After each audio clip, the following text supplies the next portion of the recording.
Hey everyone, welcome to my YouTube channel, and in today's video we're going to be doing a battery replacement on E46. This one is a 2004 four-door 330i, four-door, so I don't honestly know how E46 M3 or E46 Coupe or an E46 convertible is going to be. Well, that's a lie, because I replaced the battery on E46 convertible at some point. If you're new to these cars and never had an E46, for example, BMW, a weird thing about it is that the battery is located in the trunk, and specifically right here in the right, on the passenger side, on the right side of the car. So this is the back side of the car, this is the tail light right here, this is the left side. So the battery is going to be just right here under this cover, plastic tray, you may call it. So on these cars, you can use a couple of different battery sizes. And this is the biggest battery that can fit into the place. On these cars, this one is a H7, as we can see, 94R, and this one is an AGM battery. That's the battery that I would probably recommend. I mean, the size and the type. You can also go with a regular acid. Those are usually cheaper, but older technology, and I've been using AGM batteries for years, and they are newer, better technology and all. Again, this one is group size H7. You can go with a smaller size of the battery, like H6. And I think there are like 2 or 3 more sizes that are smaller than this. At least 2 more sizes that would be smaller. Sometimes you would want to have a smaller battery if you don't want to have something heavy like this in your car, or if you, well, this is a big and heavy battery. Yeah, this battery is about 52 pounds or about 25 kilograms. So this one has 2 handles right here, which is a nice thing. The battery, this one is, I just picked it up from Costco. Actually, this is says Interstate battery, that's the brand. Costco, as of today, has the lowest priced batteries as far as these go. And like my brother said, they're all made in the same place, so there's no real difference to overpay for something else, at least not in the United States. Unless you're in Europe, and in Europe you can go with like Bosch or other brands. But here in the United States, most of these batteries are really the same batteries. They may have different colors, different names, but in general they are not that much different. This battery is going to last you something between 3 to 5 years. So let's get to the replacement of the battery. To get to the battery, you have to remove this black piece of a plastic. You lift up the floor of the trunk first. It kind of hooks up like that right here. A little bit dirty here, but in general, you are supposed to remove these 2 plastic clips that are not present on this car. Don't know why. I think I broke them myself at some point. Never replaced them, but once you remove that plastic cover, you're going to see the battery right there. It's well, I guess in a sense this is a bit easier to remove compared to, for example, a battery on E90. There are 2 things, I guess. The first thing is the battery brace, and in this case, this brace across the top of the battery is what's holding it down. It effectively can be called a battery hold down. Then you have a negative on the right side, and then you have a positive battery terminal over the battery post on the left side. So these 2 things are pretty much all that this car has. Nothing special, no small wires, no battery blocks. So tools that you need is going to be to remove this thing. This is going to be 13 millimeters, 2 bolts, and the battery terminals are 10 millimeter nuts. So let's get those undone and pull the battery out. So like I said, these 2 bolts are 13 millimeters. I It's up to you, but I would remove this brace first. It doesn't really matter what you do first, but I kind of just think it makes sense to remove this brace first. That's one bolt. This is another. This hold down is adjustable, so I would suggest, as you can see right here, this is basically something that's adjustable right here in the middle. That basically is this plate is pushing against the battery, so I wouldn't do this. This is a Phillips right here, in a sense that I would just turn the screw out to release this plate, and then when I put this brace back on, I would just screw the screw back in until the plate is pushing against the battery to keep it in place firmly. You can use a ratchet or anything like that. The next thing that I'm going to do is here's a 10 millimeters. I'm going to remove this negative post, the negative terminal over the negative batteries post, like this. I'll try to move it somewhere, a place where it doesn't really get in the way. So now we'll undo the positive. That's the sequence, by the way. You have to remove the negative first, and then you remove the positive. The positive cable is fairly stiff, so it tries to go back like this. See, that's what they're trying to do. They're trying to get in the way. So stupid. I'm going to do something weird here, but this should just work. I'm going to use this. So what I'm doing here is just using this rope to hold this positive, to hold these positive cables in this position. This one, I guess we can do the same to the negative and just run it through here. You don't need to do this. I just don't want to have the cables in the way like that. So yeah, I don't see why not. Well, so they're just out of the way. So the next thing that I'm going to do is this battery has two handles, and this is a smaller sized battery, and I guess we're going to compare them. So this battery is a little bit less than 50 pounds, but I guess I can just do it like this right there. So what we have inside of this tray, I guess battery tray, is a lot of junk. I don't see any water, but otherwise it's a little bit dirty. And when I said that H7 battery is the biggest that you can fit in here, is what I meant by that is that the bottom, this black tray for the battery itself is sized. So the size of the battery is critical. I guess the post location on the battery is also important. So a strange thing is I don't see the battery size on this one.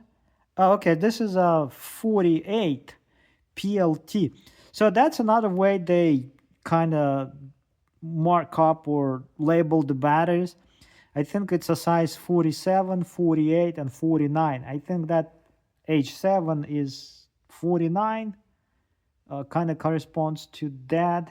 I think 47 is the smallest that I saw personally. This one is 48. But we can see the difference in the battery size. It's just about 30 millimeters shorter, about 1.25 inches or so shorter. And the bigger battery, the difference is that the bigger battery has a capacity of, as far as I can see, is 80 amp hours, and the smaller one is 70 amp hours. So that's 10 amp hours less of a capacity.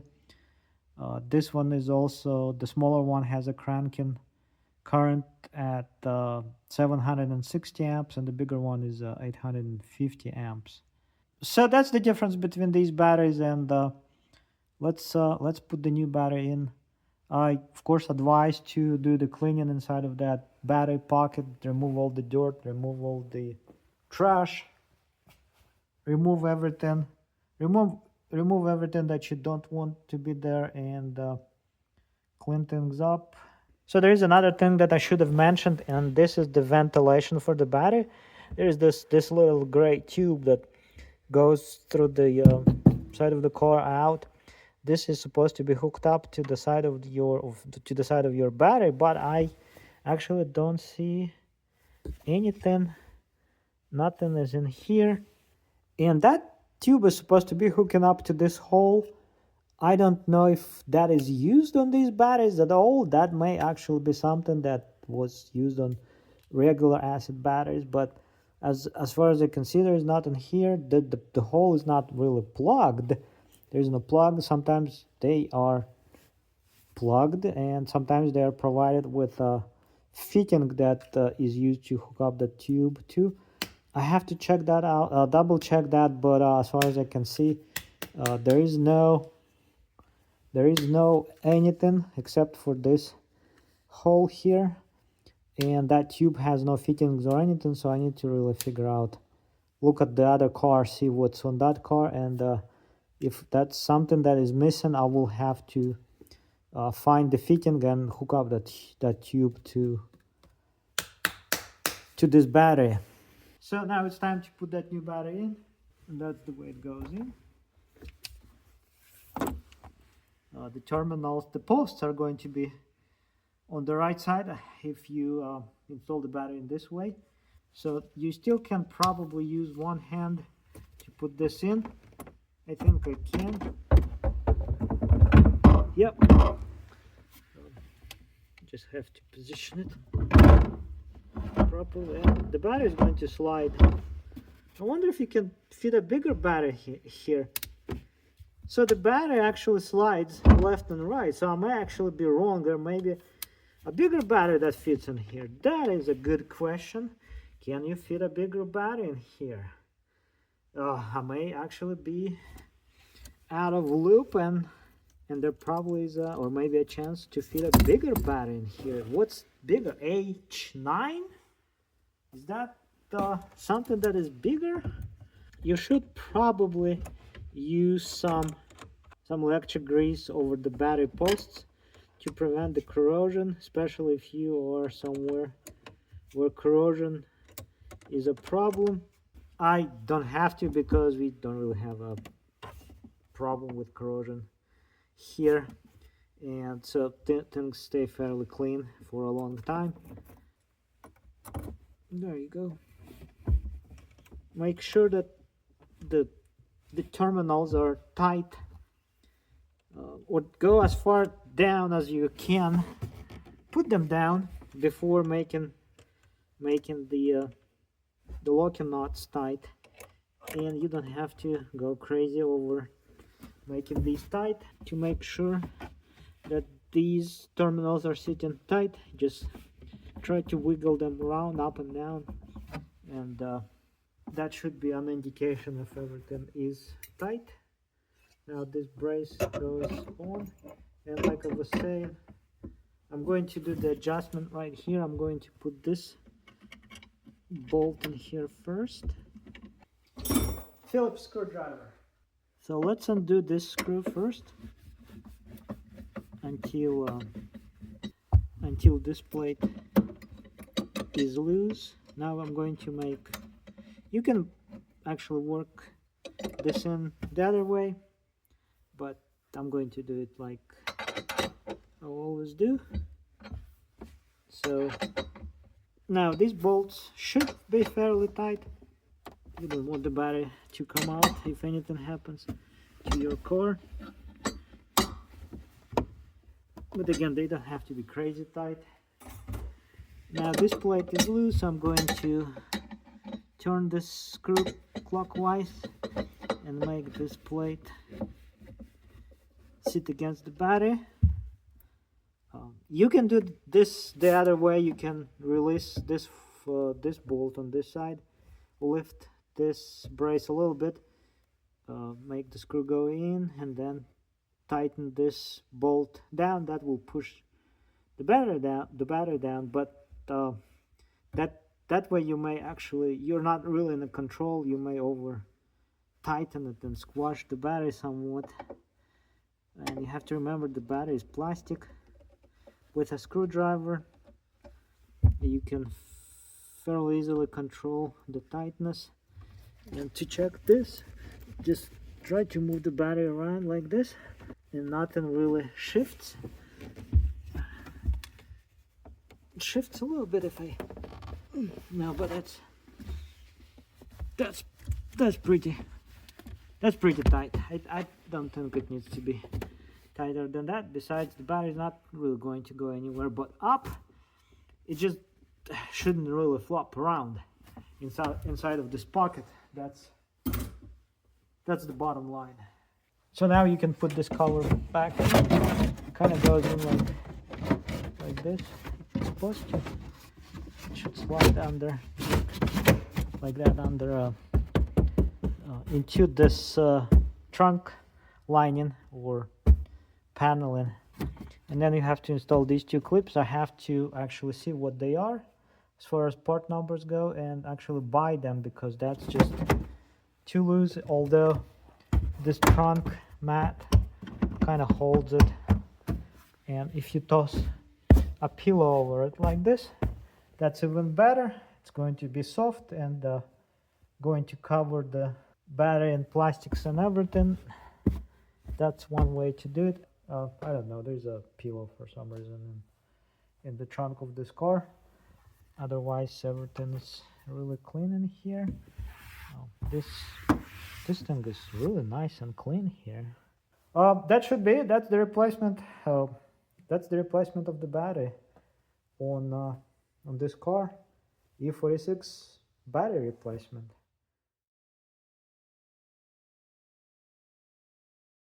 This battery was a little bit tired. As of today, we are in year of 2026. This battery was made in April of 2019. That's 7 years old. Wow, that's an old battery. So it was getting tired. Let's see how many volts this battery is, just for the fun of it. I know it wasn't really dead, but it would struggle a little bit. As far as I can see, it's at 1199. So yeah, the battery is a little bit under, and like I said, it's a little bit tired. So 12 volts is not really too bad, but it should be at about 12.6 really. Fully charged, a fully charged battery should be about 12.6. This one is 1199. So yeah, like I said, the battery is a little bit tired, but otherwise it's also old, I guess. So 7 years old is fairly enough.